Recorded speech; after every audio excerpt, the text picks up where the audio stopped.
Welcome to Penrose Learning, where we make understanding easy.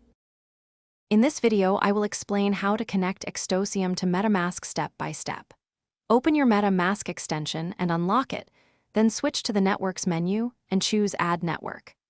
Enter the Extocium RPC URL, chain ID, network name, and currency symbol exactly as provided.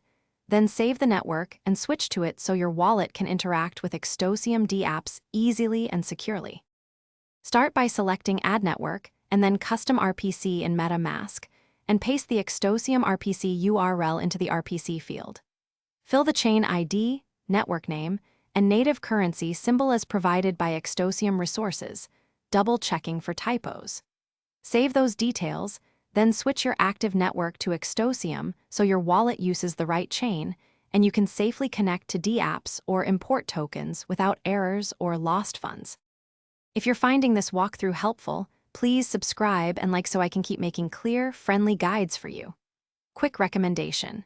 When you're deep in setup mode, the Oala water bottle keeps you hydrated and focused, with a leak-proof lid and handy carry loop that fits most cup holders. Check the description for the link and other deals, and grab one if you want to stay refreshed during long crypto sessions. Now let's get back to the video. With Extocium selected in MetaMask, visit the dApp and click Connect Wallet, then approve the connection when the MetaMask pop-up appears. If a token doesn't show up, choose Add Token, paste the token contract address, and verify the name and symbol before adding. Before confirming any transaction, check the gas fee estimate and details in MetaMask to avoid mistakes, and consider a small test transaction to ensure everything works smoothly. Thanks for watching. If this was helpful, leave a like and consider subscribing. See you next time.